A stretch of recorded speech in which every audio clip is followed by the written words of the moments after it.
is up, everyone? My name is David Campbell, and I am co-hosting Tailgaters alongside my very good friend Henry Politz. Henry, I am so glad to be joined with you, my good buddy. How are you doing today? I'm doing pretty terrific, man. I tell you what, the walk over here was ran, got a little bit wet, but I've air dried in the past, 30 minutes waiting for a triple play to end. So now we're ready to rock and roll. I'll tell you what, everybody's talking March Madness. Yeah, it's fun. Yeah. It is. But this show, we're talking pro sports. This is NBA. This is NFL. This is NHL. Yeah. We're going to talk about the stuff that the big media is not talking about right now, because everybody should talk about basketball. That's true. Alrighty, Henry. And without further ado, let's roll that intro.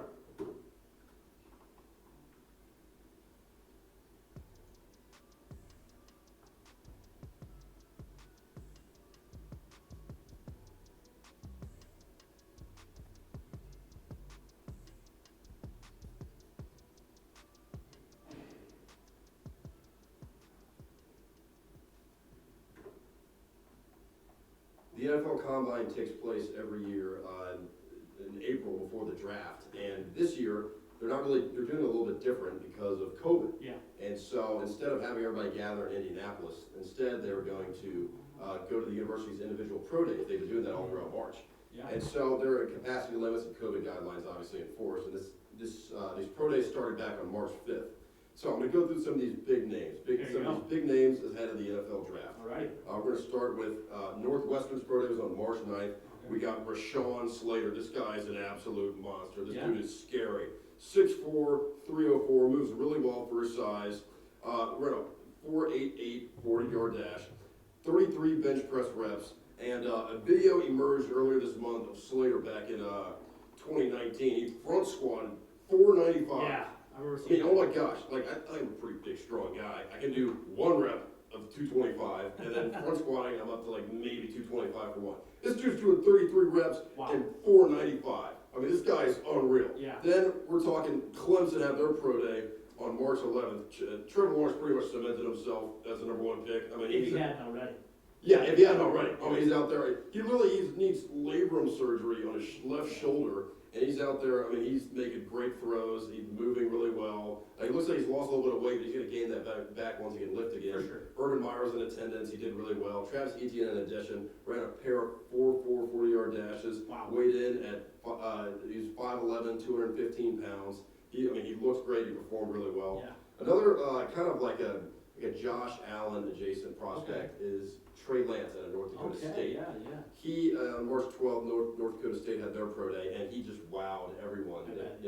Just the people watching, the coaches, all the scouts. I mean, his throws, he was throwing deep bombs. I mean, you're seeing what's it called? Napoleon Dynamite, Uncle Rico. Yeah, the of mountains. course. That's Trey Lance's Uncle Rico. Okay. That's him. He's I love that throwing comparison. absolute bombs with just a flick of a wrist.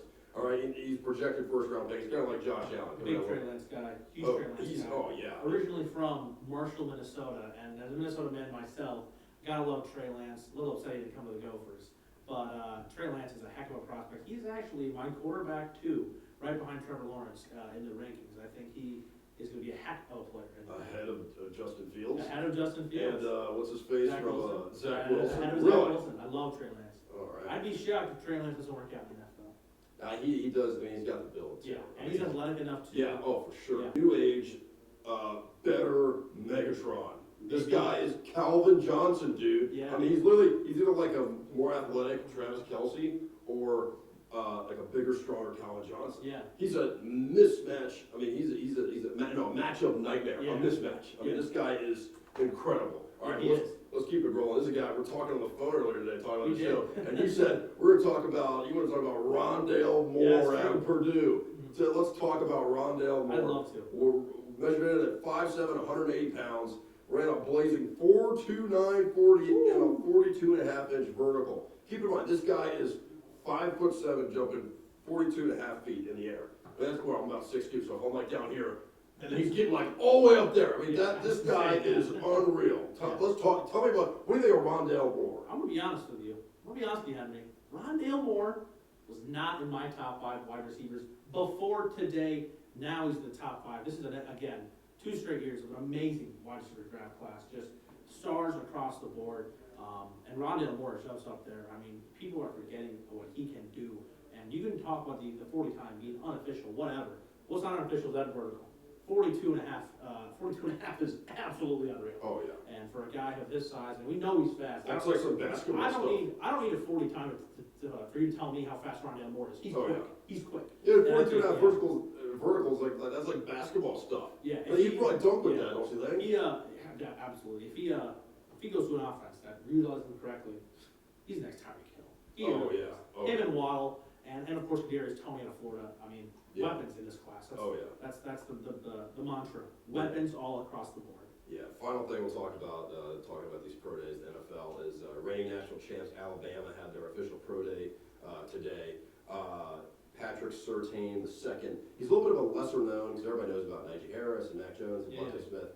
He's a defensive back, a corner, and he's really darn good. He's probably cornerback one this year. Yeah, and he's like gonna go probably middle of the first round. He got some of these stats: 4.42 40, which is that's really darn good for a corner. You got 39-inch vertical, 10 foot 11-inch broad jump, which I think might be the most impressive stat there, and 18 reps of 225 pounds of the bench press. So he's gonna be. I think today. Everybody knew about him, but now people are like, okay, he's kind of right up there with Najee Harris. He's like one of those dudes like Najee and Mac Jones. He's not like beta to their alpha. He is an alpha male. Yeah. All right. And then we got Mac Jones also threw earlier today. He used an untraditional. So scouts have been a little bit concerned about Mac Jones' athleticism and mobility. Okay. So instead of doing a traditional pro day workout where they just kind of drop back, 5-step drop or 3-step drop, and then just like throw it. He was like working out of the shotgun, he's working under center, he was rolling out, moving, throwing on the run to address that to the scouts and say, hey, I can move. Yeah. And he did really well. I was watching earlier, he did a great job. He impressed the scouts. And Najee Harris, Devontae Smith, and Dylan Moses are injured and did not participate today. And Makes sense. there were 7 other Alabama guys who participated in the workout. That's Bama for you. That's Alabama for you. Bama. Let's switch gears to hockey. You're the hockey guy. Take it away. Let's talk. Hockey guy, but we are 30-some games into the NHL season, and every single division has their own little bubble with how the US map is shaded out. So you got the West team playing over there, and each team is in their own area. You don't want to have a West Coast team playing East Coast team during times of COVID, and it's been a crazy NHL season. I mean, really, I can't sugarcoat it enough. The Tampa Bay Lightning, defending champions, looking like that again. Dominating the NHL. That's my Tampa boys. I'm a Tampa boy. That's what I'm talking about. They have the most points in the NHL. A team that's right up there with them is the Vegas Golden Knights. They got Alex Pietrangelo, a top 5 defenseman in the league this offseason. He is paying great dividends for them. We are just only not even halfway in, and it's already been chaotic enough. Team to look out for: the Colorado Avalanche have won 7 in a row, and they look like a cup contender. They have so many weapons on offense with. Of course, Nathan McKinnon, you got Landeskog, they have just so many different ways to beat you. That Avalanche offense is going to be one to watch. And there's been a lot of high-scoring games in the NHL this year. You don't see a lot, you see a ton of 5-4s, a lot of 6-3s. Yeah. And it's been a crazy year with COVID. People haven't been able to prepare. The St. Louis Blues aren't doing so hot. They're in 4th. They're not doing great. Well, yeah, let me talk about the St. Louis Blues. So just recently, earlier this month, they're on a 5-game losing streak. 3 of those games were 3 consecutive overtime losses. Yeah. So, Blues fans, that was devastating. That was like a knife into the stomach for y'all, all right? But things were... it was, as a Blues fan. Yeah. So, but good news. They did end that losing streak last weekend against the San Jose Sharks. They picked up 2 wins. They did lose last night 5-1 at the Vegas against the Vegas Golden Knights on the road, which is a pretty bad loss. But 3 of their next 4 games are against the Anaheim Ducks. All right, and the Blues are 4-0 versus the Ducks this year. Ducks are bad. Things are starting to look up. And even though the Ducks aren't that great, you get a little momentum, man. You get a little momentum going. Absolutely. I mean, look at Gonzaga. I mean, I'm not saying their competition was bad, but they went undefeated this year, got a lot of momentum during this tournament. Their level of competition wasn't as great. It's not Power 5, but they're rolling. Yeah. They're ready to go in there and kick some butt in the tournament. So, yeah, let's see. Blues fans, let's look it up. You guys got a shot to turn this thing around. Absolutely. The Blues are always a team to watch for come late in the season. Tarasenko is back. Vladimir Tarasenko will hopefully right the ship. But there's your quick NHL update. Moving on, finally, the National Basketball Association Took a bit of a hit with the star player LeBron James suffering an ankle injury. He's out indefinitely. And now that makes 2 MVP candidates down with injury. Joel Embiid, LeBron James. MVP race is wide open for the taking, as well as one of the NBA's biggest stars, young stars, LaMelo Ball. He's out. Yeah. He got hurt a sprained He's wrist. what made the Charlotte Hornets relevant. this You're year. not wrong. I that's a team. never, aside Yeah. from maybe seeing them put like a spotlight on MJ in the crowd and be like, oh, that's MJ, you know? Yeah. I would never turn on a Hornets game. Now it's like LaMelo Ball's playing. I want to see what crazy pass or, step back J he pulls out tonight. That's why they're called Charlotte. That's the new team, Charlotte Hornets, because they're a lit team apparently. Because they're lit, because they're exactly. exciting. But not anymore. That's funny. I like it. Anyway, LeBron is out. That means 2 stars for the Lakers are now out with Anthony Davis injured. Lakers now could see themselves fall in the West. They were really getting hot the right time. LeBron was getting back to carrying his team, but with those 2 out now, that's huge. They could fall in the same, but you never know. When they're healthy in the playoffs, they're the Lakers. You can't say they're not the favorites with LeBron and AD. Oh yeah. This is a time for teams like the Clippers to really take a stronghold of first place.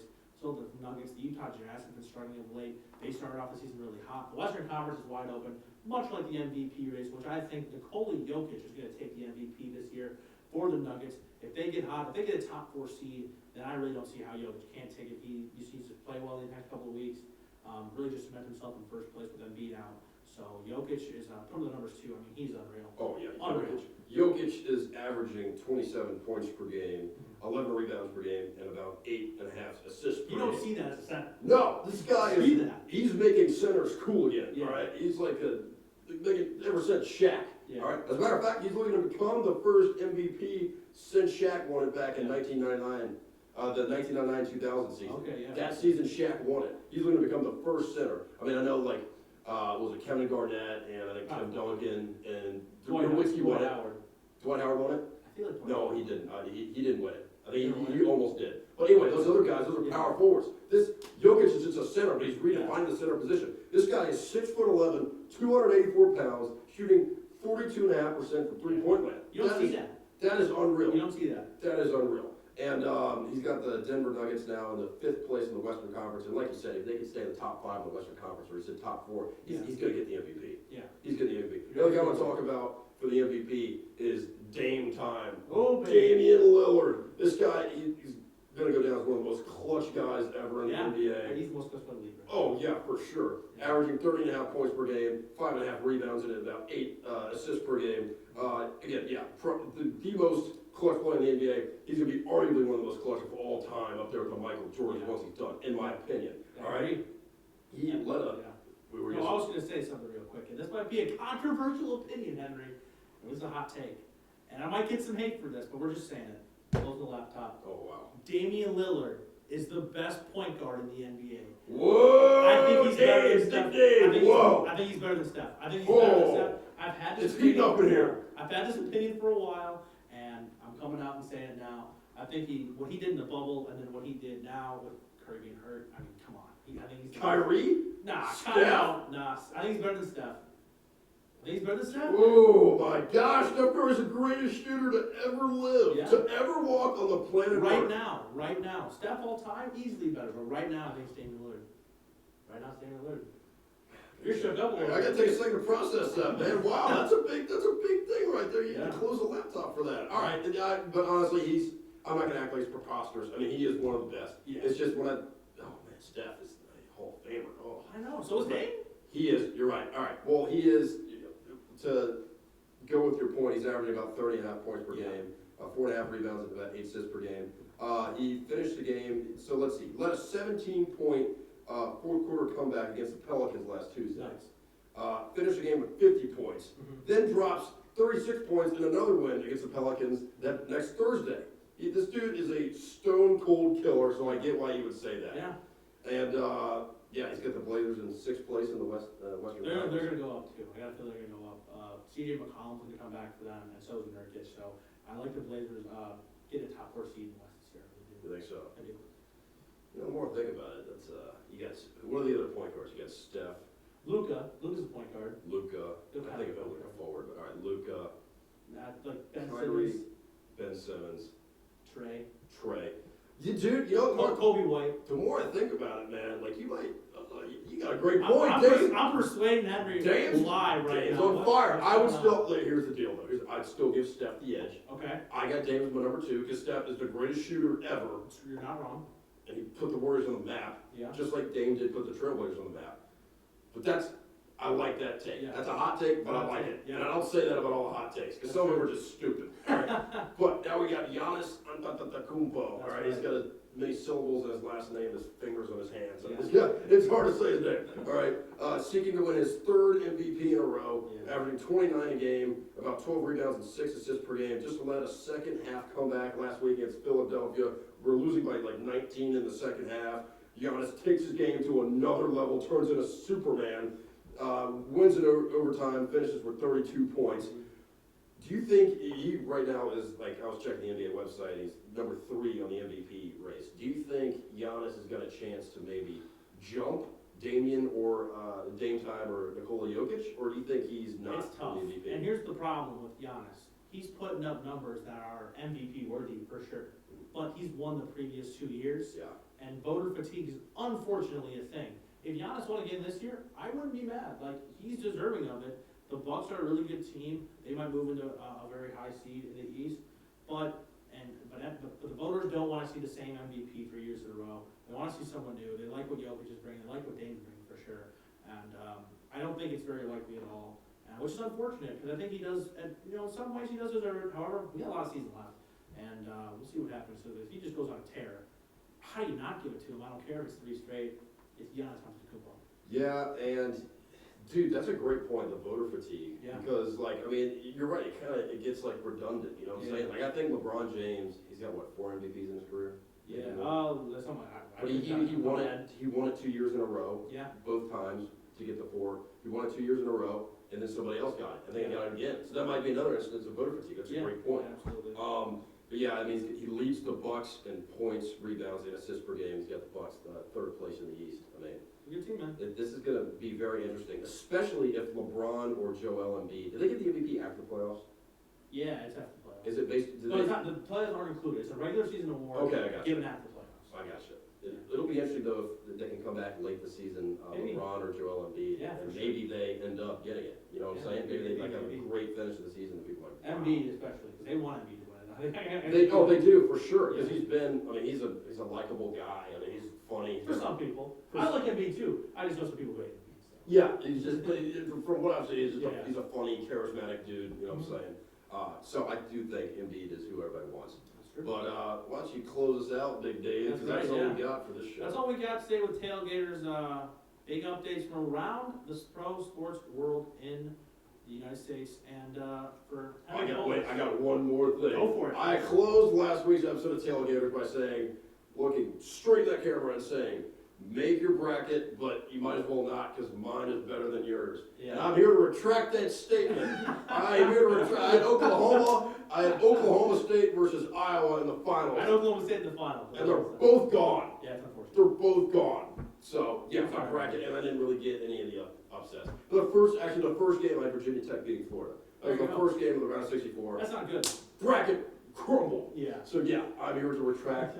My hair flew when I did the bracket crumbled. But no, I mean, you probably have a better bracket than me. That's how I win it this time. And mine's not looking too hot either. But anyway, don't forget, guys, the NHL, the NBA is going on, and after March is over, you're going to have to watch something. So with the NBA NFL draft also coming up, it's a great time to be alive. For Henry Politz, David Campbell, remember, guys, no elbows on the table, and we'll see you guys next time. God